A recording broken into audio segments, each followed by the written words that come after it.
Hello, हम लोग आज से क्लास 10 एनसीईआरटी बुक अध्याय 1 रासायनिक अभिक्रियाएं एवं समीकरण बोले तो केमिकल रिएक्शन एंड इक्वेशन इसके बारे में हम पढ़ेंगे। इसमें हम पढ़ेंगे क्या? एनसीईआरटी में अब तो आपका 2023 का एग्जाम खत्म हो गया। अब 2024 में आप लोग का एग्जाम होगा हाई स्कूल का, या कोई भी बोर्ड हो, यूपी बोर्ड हो या अदर कोई भी बोर्ड हो। तो अब क्या एनसीईआरटी की किताबें ही चलती हैं, और कभी कोई भी कंपटीशन हो या कॉम्पिटिटिव एग्जाम हो, कोई भी आपका हो, RRB, group D, CGL, SSC, कोई भी एग्जाम हो, उसमें क्या आता है कि एनसीईआरटी से मैक्सिमम क्वेश्चन आते हैं आपके। तो अगर आप कुछ तैयारी भी कर रहे हैं कंपटीशन की, तो उसमें आपके एनसीईआरटी के क्वेश्चन आएंगे। तो आज से हम क्या पढ़ रहे हैं कि अध्याय 1 जो पाठ्यगत क्वेश्चन आंसर है, बहुविकल्पी हुए चाहे एक नंबर के हुए, चाहे विस्तृत, लघुत्तरी, कोई भी प्रश्न, और एग्जाम्पलर एनसीईआरटी का और अभ्यास के क्वेश्चन पढ़ेंगे। और इंपॉर्टेंट जो भी क्वेश्चन होंगे इसके अध्याय से रिलेटेड हम सारे क्वेश्चन पढ़ेंगे। तो इसलिए हम आज क्या पढ़ते हैं, ये आपके बोर्ड एग्जाम के लिए भी इंपॉर्टेंट है और अदर कॉम्पिटेटिव एग्जाम के लिए भी आपके इंपॉर्टेंट है। कोई भी एग्जाम हो आपका, यूपी टेट, सुपर टेट में आप देखेंगे कि जितनी बार भी सुपर टेट हुआ है, मैक्सिमम क्वेश्चन आपके जो होता है, तो आपका हाई स्कूल है उसमें से मैक्सिमम क्वेश्चन आपके पूछते हैं। तो हमने पहला सवाल क्या लिया है, प्रश्न नंबर 1, वायु में जलाने से पहले मैग्नीशियम रिबन को साफ क्यों किया जाता है? जो मैग्नीशियम का रिबन आता है, प्रैक्टिकल आपने किया होगा, तो उसको जलाने से पहले साफ किया जाता है। क्यों किया जाता है? उत्तर हम जानते हैं कि मैग्नीशियम रिबन वो है, उसकी सतह से बेसिक मैग्नीशियम कार्बोनेट की रच्छी परत हटाने के लिए साफ किया जाता है, ताकि वह वायु की ऑक्सीजन के साथ गर्म करने पर आसानी से संयोग कर सके। जो उसपे होता है रच्छी परत, क्या होता है मैग्नीशियम कार्बोनेट, उसको हटाने के लिए क्या किया जाता है, उसे साफ किया जाता है, क्योंकि वो क्या है, वायु में जो ऑक्सीजन प्रेजेंट है उसके साथ वो आसानी से संयोग कर सके। प्रश्न नंबर 2 है कि निम्नलिखित रासायनिक अभिक्रियाओं के लिए संतुलित समीकरण लिखिए। हम ये पढ़ चुके हैं, आप हमारे वीडियो में देख सकते हैं संतुलित कैसे किया जाता है समीकरण। इसमें पहला दिया है हाइड्रोजन फिर प्लस क्लोरीन, हाइड्रोजन और क्लोरीन के साथ संयोग करके रिएक्शन करके क्या बनाता है, हाइड्रोजन क्लोराइड बनाता है। तो हाइड्रोजन का फॉर्मूला क्या होता है, H2, और क्लोरीन का Cl2।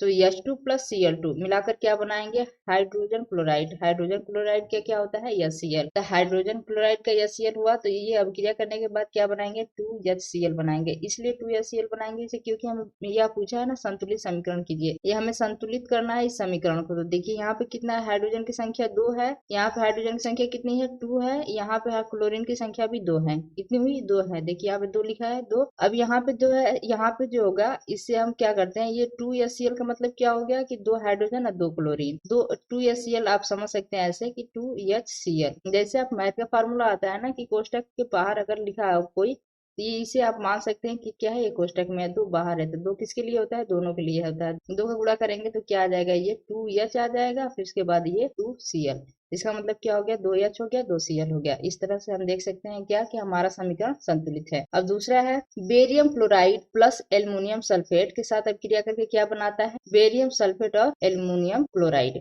देखिए यहाँ पे क्या दिया है, ये बेरियम क्लोराइड दिया है। बेरियम क्लोराइड का फार्मूला क्या होता है, बेरियम क्लोराइड का फार्मूला होता है BaCl2। तो यहाँ पे लिखा है 3BaCl2 फिर plus aluminium sulphate. Aluminium sulphate का फार्मूला क्या होता है, Al2SO4 का होल थ्राइस। इसके साथ अभिक्रिया करके क्या बना रही है, ये बेरियम सल्फेट बना रही है। बेरियम सल्फेट बोले तो 3BaSO4 plus aluminium chloride, aluminium chloride बोले तो AlCl3, तो 2AlCl3 हो गया ये। तो अब हम चेक करते हैं क्या कि देखते हैं दोनों तरफ, ये जो दोनों तरफ के तत्व के जो परमाणु है ये संतुलित है कि नहीं। तो देखिए यहाँ से हम देखते हैं क्या, बेरियम की संख्या कितनी है, देखिए ये 3 का मतलब क्या हो गया कि ये कोष्टक में हो गया। मान लेंगे हम इसे, क्या है, ये कोष्टक में हो गया, ये कोष्ट में हो गया ना, ये कोष्ट में हो गया, तो 3 का गुणा हो जाएगा बी में। बेरियम की संख्या कितनी होगी, 3, और क्लोरीन की संख्या कितनी हो गई, ये 3, ये 2 में गुणा हो जाएगा, 2 से 3 गुणा के 6 हो गई क्लोरीन की जो संख्या। इस साइड हम देखते हैं, देखिए इस साइड हम देखते हैं, यहाँ पर भी बेरियम की संख्या कितनी होगी, ये 3 हो गई। यहाँ से हम कर सकते हैं ये 3 सही है। फिर क्लोरीन का चेक करते हैं, क्लोरीन की कितनी संख्या है, 6 है। यहाँ से हम देखते हैं क्लोरीन यहाँ पर 3 है, यहाँ से 2 से गुणा करेगा तो 2 तिहाई 6 हो जाएगा, तो क्लोरीन भी हो गया। अब आते हैं एल्युमिनियम। एल्युमिनियम की संख्या कितनी है, इधर इधर 2 है। अब यहाँ पे देखिए एल्युमिनियम की संख्या कितनी है, 2 है। देखिए 2 का गुणा हो जाएगा एल्युमिनियम में, तो इसकी संख्या कितनी होगी, 2 हो गई। अब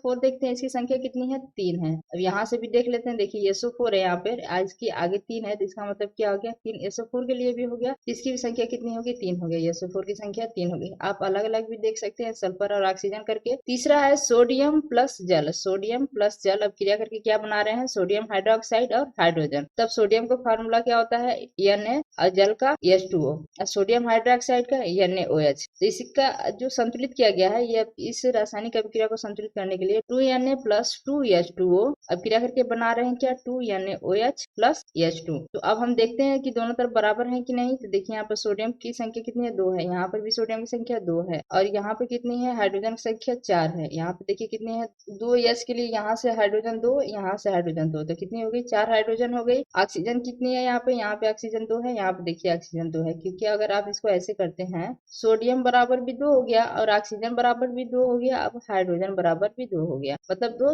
तीनों के लिए है। इसमें 3 तत्व हैं, कौन कौन है, सोडियम, ऑक्सीजन, हाइड्रोजन, तो सबके लिए क्या है, 2 हो गया संख्या इसकी, इसलिए यहाँ से हो गया ये हाइड्रोजन बराबर 2, ये 2 हाइड्रोजन 4 हो गया, ऑक्सीजन कितनी है, 2 है, इसलिए दोनों तरफ क्या है, ये समीकरण संतुलित है। देखिए यहाँ पे हम देख लेते हैं, देखिए यहाँ पे दिया है ना बेरियम क्लोराइड, यहाँ पे दिया है बेरियम क्लोराइड, बोले तो BaCl2, और फिर यहाँ पे दिया है एल्युमिनियम सल्फेट। अब क्रिया करके क्या बना रहे हैं, ये बेरियम सल्फेट बना रहे हैं और एल्युमिनियम क्लोराइड बना रहे हैं, एल्युमिनियम, ये दोनों अपना स्थान बदल दे रहे हैं। तो ये दोनों बदल रहे हैं, तो कौन सी है, द्विविस्थापन अभिक्रिया है। अगर एक होता तो कितना हो जाता, ये एक होता तो विस्थापन अभिक्रिया होती है, एकल विस्थापन इसको हम कह सकते हैं। तो देखिए यहाँ पे बेरियम क्लोराइड की जगह पे क्या आ रहा है, बेरियम सल्फेट आ जा रहा है, और एल्युमिनियम सल्फेट की जगह पे क्या आ जा रहा है, एल्युमिनियम क्लोराइड आ जा रहा है। इसका मतलब क्या है, इसमें दोनों अलग अपना स्थान बदल दे रहे हैं, इसका मतलब क्या है, ये द्विविस्थापन अभिक्रिया है। आइए देखिए हाइड्रोजन क्लोरीन संयोग करके बना रहे हैं, तो ये कौन सी अभिक्रिया, ये संयोगी अभिक्रिया हो गई। Thank you for watching, please like and subscribe my channel.